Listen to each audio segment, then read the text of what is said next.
a beautiful day. It is gorgeous. Very sunny. Yeah, it's a bit different to yesterday. Yesterday it was. That weather was atrocious. It was. Yeah. When Port Lincoln has put it on today. Look at these boats though. Nice day. Oh, we got Calypso Star. Hello, Yes. Calypso Star. They're our favourite. And look how clear. Oh, the water is Water so is. clear, hey. Oh, check him out. It's a little flathead down the bottom down there. How does he breathe under there? How does he breathe? Yeah. Don't you know? No. You've honestly never heard of dissolved oxygens? No. Never. Never heard about dissolved oxygen. Wow. So what is dissolved oxygen? So I guess it brings us to the topic of the show. Yes. Dissolved oxygens. Dissolved oxygens is how they breathe down there. Mhm. So without dissolved oxygens in the water, Yeah. they would die. We wouldn't have marine life. Okay. So Okay. you've got your body of water, which is H2O. Yeah. Okay. So that is what H2O is compounded oxygen. So those oxygens are bonded together. Okay. Mhm. So they're bonded. Yeah. So we've got H2O. That's what that is. Mhm. Now, what dissolved oxygens are is in the water, but they're free moving. So they're O2. O2 being oxygen, right? So the O2 is the free moving, non-compounded oxygen. Yeah. They're the dissolved oxygens. Okay? What they are, what dissolved oxygens actually are, is those bonded oxygens dissolved Mhm. to be able to freely move. Okay. Okay? How it's done, I'm actually going to draw it first, and then I'm going to show you an example. I'll be back. She's going to get supplies. She's coming back. I'll hold the paper for you. I have paper. I'm going to draw. Now, I'm not a very good drawer. I'm a marine biologist, not an artist. Okay, so we have our body of water. Okay, this is our water. Okay? We have plants on the side. Don't laugh at my plant. I'm not laughing at all. Wind, okay, causes these ripples. So this is the atmosphere, okay? I'll just put, so the atmosphere, which is the wind. Mhm. So the wind is blowing across this surface, right? Yeah. Okay? And penetrating. So when it's penetrating, when the wind is penetrating, it's dissolving these bonded oxygens. Yeah. Okay? Then what it's creating is the O2, the dissolved oxygen. So it's dissolving the bonded oxygen into more movable, free-floating oxygen that can move about in the water. Yeah. Okay? So they're moved about by the wind. Now, I just want to go back and show you the surface of the water. So we've got a lot of wind today. Yes, we So do. the dissolved oxygens are going to be created quite quickly today. So see the ripples? Yes. So what that is, it's the wind blowing along the surface. Mhm. As I just drew here, it's dissolving these oxygens as it hits.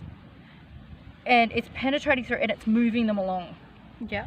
So when wind creates a wave, that's an energy. Yep. Okay?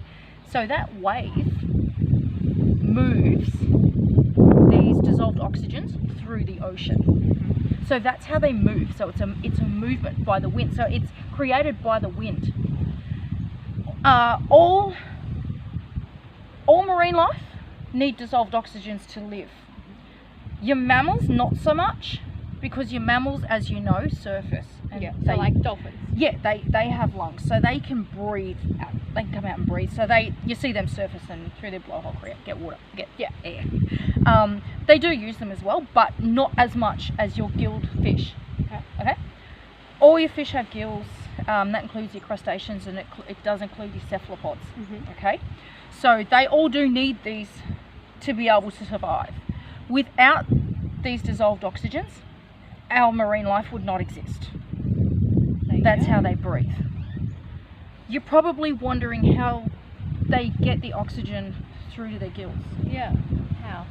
would you think that the gills alone create it? Yeah, I guess the gills, because that's how all fish have gills.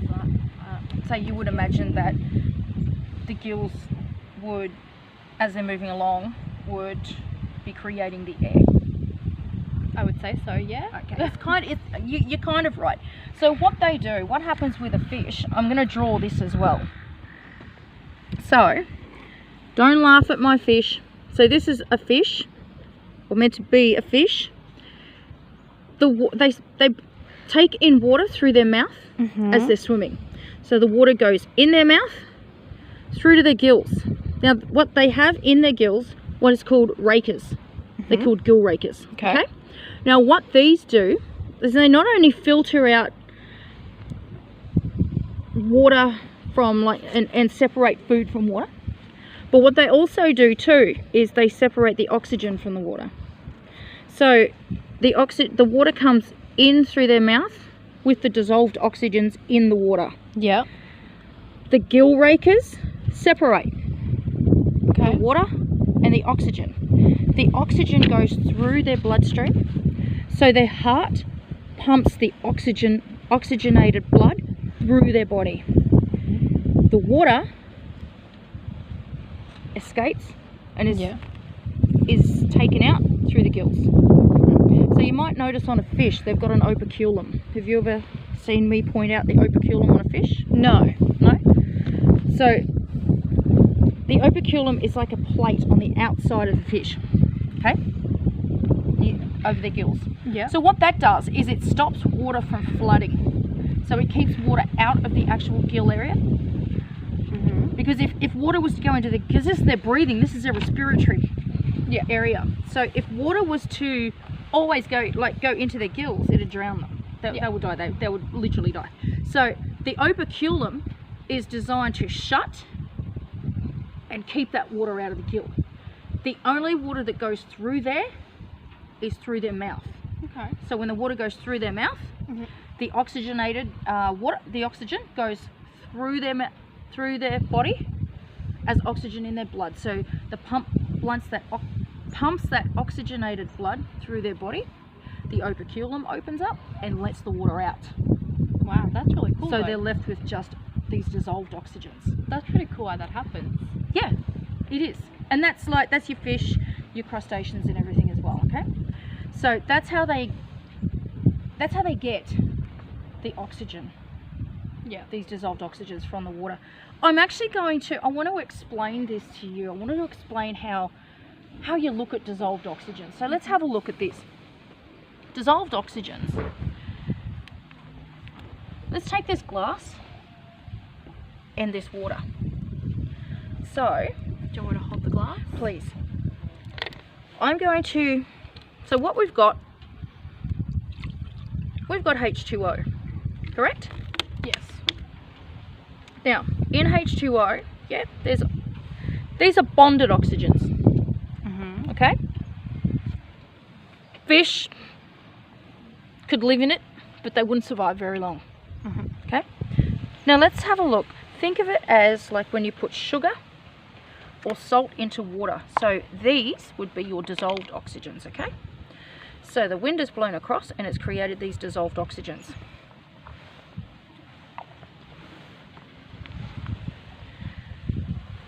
Think of it when you're stirring them. See what happens? They dissolve. Exactly. So think of it as when you're making a cup of tea, you put your sugar in and you stir it. It dissolves them. Yes. Okay? So think of it as that's the water, so the H2O, and we've just made dissolved oxygen by moving it. Okay? So that's just an example of how to look at it. Yeah. And also, that creates that movement. So think of the spoon as the wind. So the wind is blowing them around and moving them around the ocean to allow them to breathe, to get the oxygen through. Wow, that's actually pretty cool. So look at it like that. The level of dissolved oxygens required depends again on the species. Every species needs and requires a different level of dissolved oxygen. So worms, these are your bottom dwellers. Yeah. So your bottom dwellers like your worms, your crustaceans, all those sort of things, even your bottom dwelling fish, they require anywhere between 1 to 6 milligrams per litre of dissolved oxygen. Your shallower water fish require anywhere from 4 to 15 milligrams per litre of dissolved oxygens. Okay? So different species at different levels require different. Okay? Your sharks require anywhere from 3 to 5.5 milligrams per litre, and so on. Yeah. Okay? And then you go up to the ones that need 10. And we're looking at your bigger fish. Yeah. Okay? So, to reiterate what I've just said, wind blows down onto the surface of the H2O, which is the bonded oxygen. Yeah. Now, mind you, remember this, those bonded oxygens do not in any way contribute to the free floating ones. They do not contribute to this dissolved oxygen. Yeah. Those bonded oxygens need to be dissolved by the wind first to become free floating and non-compounded, to then become dissolved oxygens, and then they will contribute to the dissolved oxygens. So what you need to think about, remember this, floating, free floating is dissolved oxygen, which is the ones that they need. Yeah. The bonded ones, which is your H2O, no, does not. Right. Okay? So you separate the two by floating, bonded. So remember those two. Now, the levels are very, very important. So if in any way the levels of oxygen, of dissolved oxygen, increase or decrease, it's dangerous. So they have to stay at the levels that is required for the fish to survive. Yeah. So if it increases too much, fish will die. If it decreases too much, fish will die. Dissolved oxygen increases and drops is the 90% factor that kills fish. So that is the major fish kill in the world. So you might have seen, and it actually happened near Port Lincoln very recently. What happened was dinoflagellates, which is, they create a red tide. So these dinoflagellates created a red tide. What a red tide is, it's a toxic algal bloom, okay? And it's on the surface of the water. Any algal bloom like that, and blue-green algae is exactly the same, it covers and it suffocates. Okay, so like the wind can't get the dissolved oxygens into the water. Exactly, because I'm going to explain another way that dissolved oxygens are created as well. And these algal blooms, like your dinoflagellates that create the red tide, and your blue-green algae, that sits on top and covers, stops this as well, but I'll explain it in a minute. So what happens is it's like a suffocation. So it's like taking a pillow and putting it over your face. You've covered your access to oxygen. So what this does, these algal blooms, is it stops the wind from being able to penetrate and dissolve these oxygens. So what we've seen in the past with these algal blooms, these toxic algal blooms, is fish will die. And yes, it's from the toxins, for number one, but the main reason they've died is they have suffocated because there has been no dissolved oxygens moving through the water for them to breathe. So that's one of the biggest fish kills in the world, is suffocation through no dissolved oxygens. Yeah. Now what will happen when the dissolved oxygens reach 100% saturation, it will stop. Yeah. It will stop dissolving the oxygens. The wind will stop dissolving oxygens. No more, when we're at 100% saturation, the wind and the sunlight cannot create any more because there's no more room. not all areas of the water will have 100%. Yeah. Okay, so what you will see the surface, like the surface area. What we've got, I'm going to draw it actually. What we have is, this is like a water surface, right? Mm-hmm. This is like the pelagic layer, which is the sunlit area. So this is where most of the sunlight gets in. Okay, so your red and blue light gets through here. Yeah, that's what's seen. So here we have a thermocline.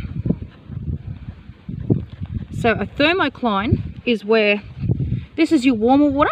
Yeah. And then we get to the thermocline. So the thermocline is like a, it's a barrier, very fine line barrier. There's not actually a line there, but it's like a fine line barrier. So this is where the water starts to get colder. Yeah. Okay. So the water gets colder because sunlight can't penetrate. Too low. Mm-hmm. So your red and your blues will penetrate to about 100 meters. Mm-hmm. Photosynthesis will stop. Yeah.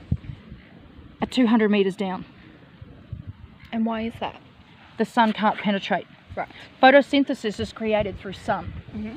So your plants on your surface, and your plant and your seaweeds and your seagrass and everything on the bottom, yeah, of your water. Photosynthesis. Photosynthesis is converting chemical energy into food or oxygen. Okay. So they use the sun. Mm-hmm. Dissolved oxygens drop at night. Okay. Because there's no sun for photosynthesis to help them along. Yep. Okay. Even though we might have wind, that's creating a new, probably 50%. Yeah. Or even 60% of your dissolved oxygens. Photosynthesis is important for an extra 40 to 50%. So at night, these dissolved oxygens drop. Cloudy days, drops. So what you will find at the moment in Port Lincoln, if I was to do a test on these dissolved oxygens, because we've had a lot of rain, they won't be at 100%. Yeah. Because they will probably be, I reckon, around about the 80. Because yes, we've had a lot of wind, but that only accounts for a percentage of the dissolved oxygens. Photosynthesis from the plants accounts for another percentage. Mm-hmm. So it distributes that as well. So when the wind blows, it pushes this along. So this is from your surface, okay? Because I don't know whether you're aware, but your plants in the ocean, like your seagrass and your seaweeds, require oxygen as well. No, they require these dissolved oxygens as well because they breathe. So they're a living organism. They are. The reason why your surface, you will get, I'm going to explain it like this. Your surface area will reach 100% saturation. Mm-hmm. Whereas below that, where you have your seagrass and that, will not reach 100%. It's rare. It'll probably reach 60 to 70% because your seagrasses are respiring all the time. Yeah. And like all animals are. And they require a lot of dissolved oxygens to breathe and photosynthesize. Okay? So as you get lower, the oxygen becomes less. These dissolved oxygens become less. This is why your mesopelagic zone, which is your twilight zone, the fish are smaller. Mm-hmm. They require little to no dissolved oxygens. Okay. So, let's go over it. Dissolved oxygens created by wind and sun. Okay? Yep. The health of a body of water is determined by the percentage of dissolved oxygens that's in the water. You will find that Port Lincoln itself, at any given time, has a very healthy dissolved oxygen level because we do get a lot of wind. Yep. Okay. And we don't have anything. If you look at our waterways, they're some of the cleanest that you can probably ever see. Yeah. So we don't have any algae or anything. We do get algal blooms. It happens anywhere. It's unavoidable. Yeah. Dinoflagellates will cause it, the red tide. Mm-hmm. Here, what we see here is we see clear waterways. And this is why you see an abundance of fish, crustaceans, cephalopods, sharks. This is why we have an abundance of it. Because they're clear waterways. Yes. We have a lot of dissolved oxygens in our waters. So to answer your question, fish breathe through dissolved oxygens. Now to finish this up, I'm going to explain quite simply. I'm going to go in conclusion. Dissolved oxygens are created through wind and photosynthesis. All marine life need it to breathe. Without it, they will die. They cannot raise too high, they cannot raise too low. They have to be on a certain level. They go too high or they go too low, what are we going to see? Dead fish. Dead fish. I just want to say one thing actually. The most abundant levels of dissolved oxygens you will find in the Antarctic. Colder water produces and holds dissolved oxygens better than tropical. The higher the temperature, the less, because they burn them up. Okay? So, tropical areas, really hot areas, and as the water rises, as the water temperature rises, not the water, the water temperature, as the water temperature rises, the dissolved oxygen levels drop. Yeah. The colder the water goes, the dissolved oxygen levels rise. So in the Antarctic, we have an abundance of phytoplankton, plankton, zooplankton, krills, all that, and your dissolved oxygens and your nutrients in the Antarctic are the highest of all our ocean waters because they react much better with the cold. This is why you don't see much death of marine life in the Antarctic, and this is why our humpback whale goes to the Antarctic after breeding season, goes to the Antarctic to feed. It's got the most abundant of food and nutrients that they need for their calves. There you go. So dissolved oxygens, good. No dissolved oxygens, bad. So what we need to do is look after our oceans, make sure we keep these algal blooms to a minimum. Let's not suffocate our marine life. Dissolved oxygens are the oxygens they breathe. Free floating, non-bonded oxygen is dissolved oxygens. We'll see you guys on our next episode. Bye. Bye.